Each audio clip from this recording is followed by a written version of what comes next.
Media. Egaa kabajamtootaa fi dhaggeeffattoota ilmaan Oromoo idil addunyaa irra jirtan akkam nageenyi keessan badhaadha. Bakkuma isin jirtanitti jaalalaaf kabajaan ulfinni ani isin qabu isin haadha qabu isiniin jedha. Egaa guyyaa har'aa maal qabatee dhufe jechuun keessan hin oolu. Guyyaa har'aa waan ajaa'ibaa taatee dinqisiisaa ajaa'ibaa qabadhee isinii dhiyaadhe. Kan ajaa'ibatti dinqisiifatan kan raajii isinitti ta'u qabadhee isinii dhiyaadhe. Mata dureen kiyya faana jaalalaa jedha. Akkasumas torbeetti aanus faana goototaa jedhee qabadhee ka isinii dhufuuta. Haa ta'u har'a faana jaalalaa irratti xiyyeeffadha.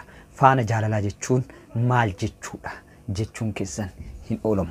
Egaa ilmi namaa kun erga uumameen booda jaalala akkuma dura isiniin jedhe jaalala wajjiin dhalata. Bultis ijaarata. Wal dhabuunis ni jira. Wal jaalachuunis ni jira. Ergaa maatii walitti horanis addaan bahuunis ni jira. Egaa taatee biyya keenya keessatti tahame taatee ajaa'ibaati. Taatee dinqisiisaa. Subhaanallah. Haga dhuma kiyyatti nafaan bu'aa isiniin jedha. Egaa kabajamtootaa fi dhaggeeffattoota kiyya. Taateen ani guyyaa har'aa qabadhee isinii dhiyaadhu maali jechuun keessan hin oolu garasitti isinii deema. Akkuma nama tokkoo jaarsaa fi jaartii bultii ijaaratan wal fuudhan jaalalumaa wajjin turan jaalala hamilee jaalala ajaa'ibaatiin wal jaalatanii akkuma nama tokkootitti jiruu fi jireenya fi waliin oofachuudhaaf bultii ijaaratan. Bultiin isaan ijaaratan kun haa ta'u malee jaalalli haa ijaaru akkuma wal jaalatan wal dhabuunis ni dhufe. Erga wal fuudhaniin booda ilma tokko walitti argatan. Ilma erga walitti argataniin booda haaluma bulaniin keessa amalli namaa waan jijjiiramaa deemuuf jarreen lamaan kun walitti bu'uu, wal loluu, wal quculuu mana keessatti eegalan. Erga eegalaniin booda dubbiin isaanii gugurdannaan sadarkaa hojjaan bahiinsaarra gahan. Hojjaan bahuudhaaf jaarsota waamatan.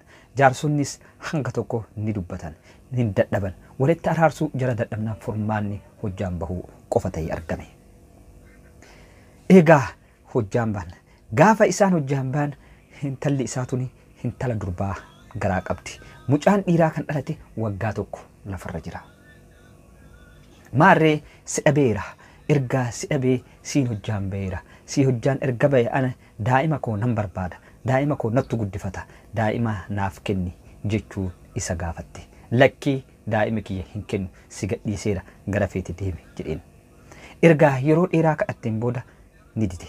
Ammas itti deebi'ee daa'imni kiyya kan garaa qabdus ni jira. Garattis siyaafee jira.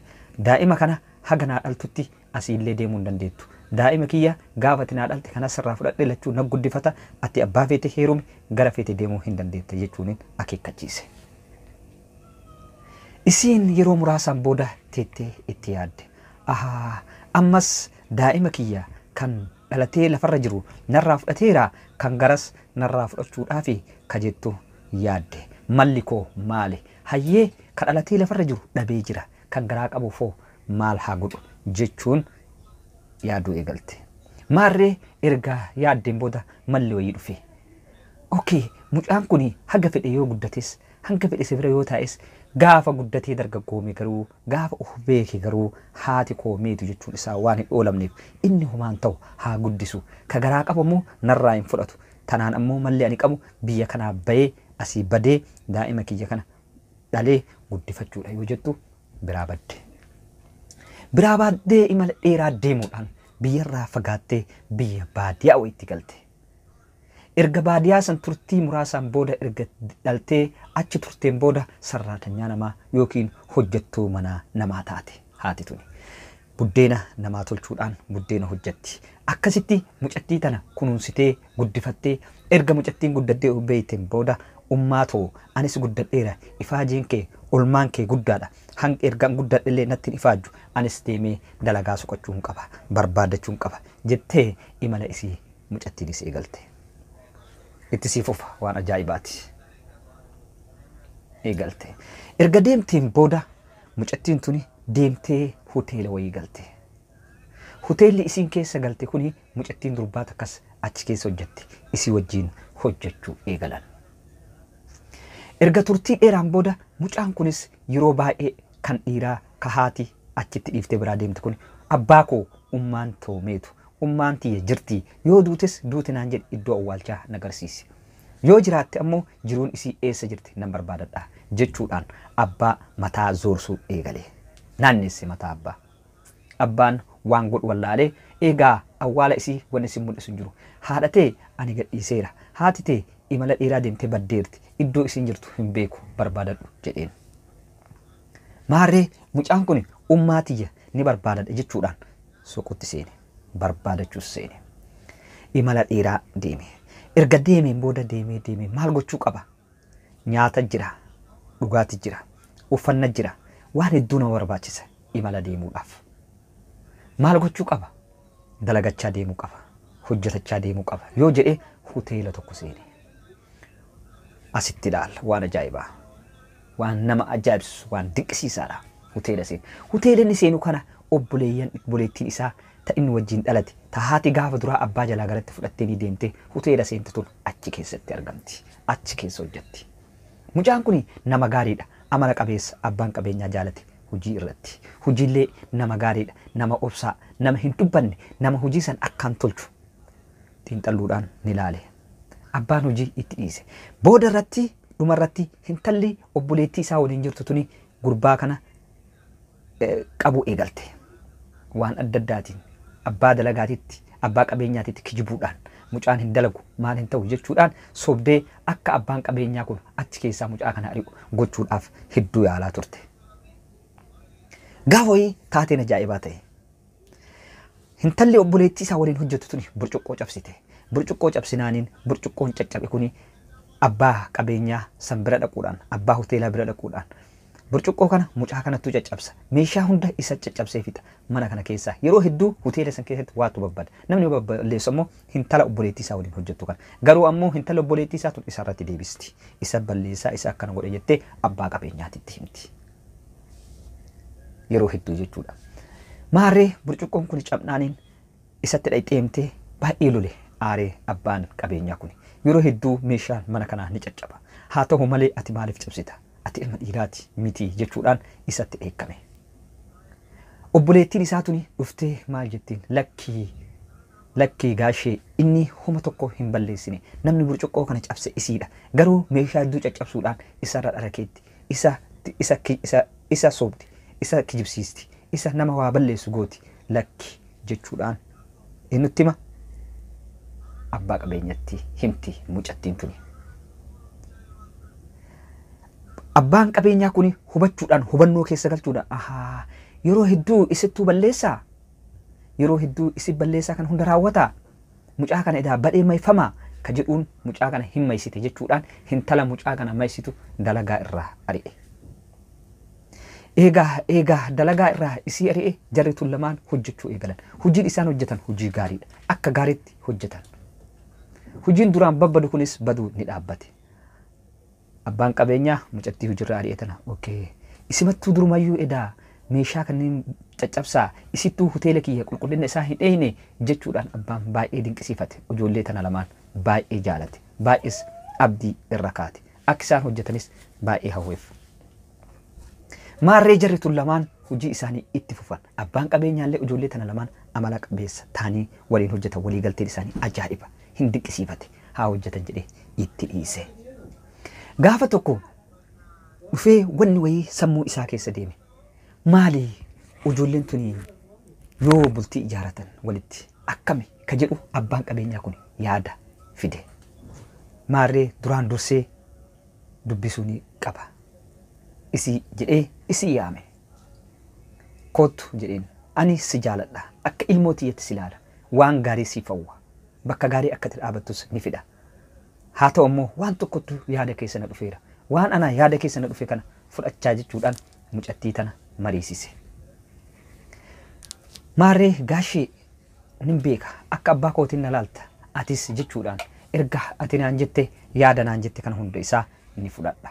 Uumaa rakkinni hin jiru jechuudhaan tole jetteen. Itti aanuudhaan isa waame. Yaada akkanattuu sammuu kee keessa na dhufe ati nama amala qabeessa nama dalagataadha. Mucattii tana akka abbatti si ilaala. Bakka abbas bu'eef baay'een jaaladha. Ni hojjetti amala qabeettiidha. Amanamtuu namaati. atis nama akkasiiti siif jaaladhee jira akka isin lamaan wal fuutanis barbaada fuutaa jechuunis mucaa kana mariisise. Gaashee ani rakkoo takkaan qabu ani rakkina waan akkanaa qaba haati tiyyallee akkana ummaatoo barbaaduudhaaf abbaan kiyya rakkinaan na guddisee kanaaf biyyaa bahe waan ta'eef ummaa kiyya barbaada. Maal jedhaan waan sii gochuu qabu hunda siifan godha. Qabeenyas sii kenna, mana jireenyas sii kenna, kophatti ni baata, hojii dhuunfas ni hojjetatta jechuudhaan gurbaa kanatti hime. Tole erga jedheen booda intala waamuudhaan mee innis okee jedhee jira waan gaariidha. Isin lamaan walitti dabalamuun baay'een bareeda. Wanni akkanaa kun carraa guddaadha. Amala qabeessa atis isiinis jechuudhaan abbaan qabeenyaa kun erga lachuu amansiiseen booda isiidhaan akkam haa goonu furmaanni maali ummaa teetitti akkamitti himuu dandeenya jechuudhaan isii mariisise.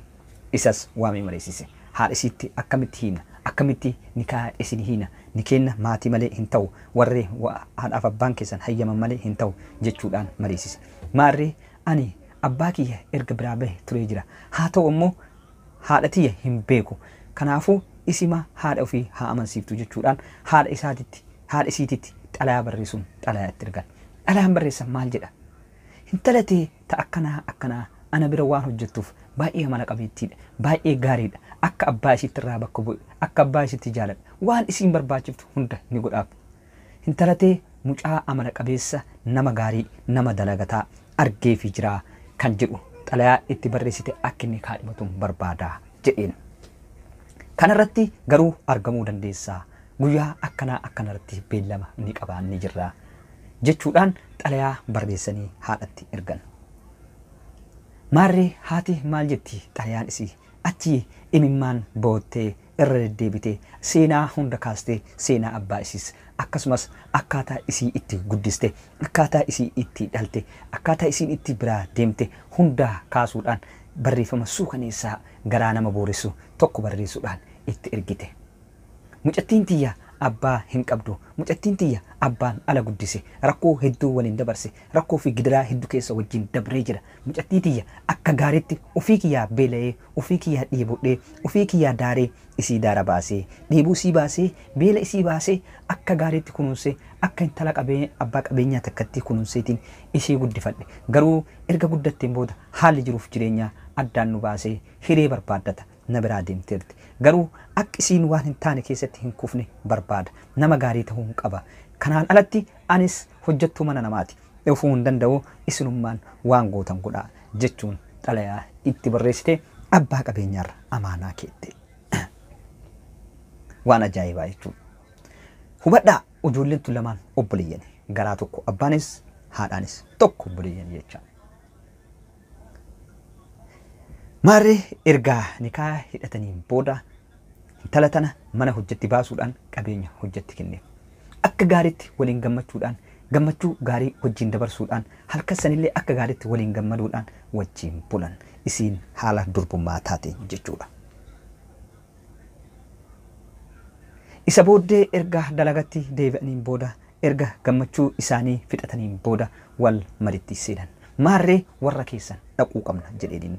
Akkamitti dhayna xalayaa barreessuudhaan itti ergan. Guyyaa akkanaatti guyyaa kanatti anaaf abbaa warra koo ummaatoo dhufuu waan hinnuuf qophaa'atii nu eegaa jettee xalayaa haadhatti barreessitee ergite. Akkasumas xalayaan ni barreeffame gara haadhaatitti gara mucaa fi intalli gara haadhaa deemuudhaaf. Ummaatoo guyyaa akkanaa irratti si bira dhufuun barbaada. Anaa fi abbaa warra koo jetteeni barreessite. Akka guyyaa akkanaatitti qophooytee nu eedu jechuun barreessiteef. Maarree guyyaa xalayaa isiin barreessiteef xalayaan achi as deebi'eef maarree intala tiyya guyyaa feetetti dhufuu ni dandeessa. Guyyaa ati dhuftutti gammachuudhaan fuula ifaadhaan sisimachuudhaaf anis qophiidha jechuun deebisteef. Waan si ajaa'ibu gurbaa fi intalli imala isaanii itti qajeelan. Akkuma itti qajeelaniin maatii warra intalaa haadha intalaa bira ga'uudhaan haati erga balbala banattee gabbaate intala isii yoo argite gammachuudhaan itti fiidee wayi ilmeetii jettee itti maramte fuula ifaadhaan simatte.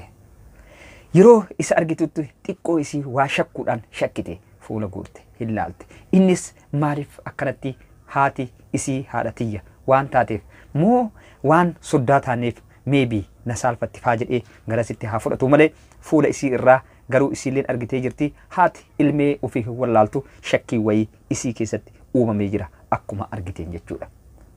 Waattu itti mul'ate. Isallee akkasumatti itti jiidee haa ta'u malee seenaa kabajamaa ulfaadhaa akkuma jetteen akkuma nama soddaa tokkotti kabajjee ulfeessitee teessistee nyaachistee obaaste.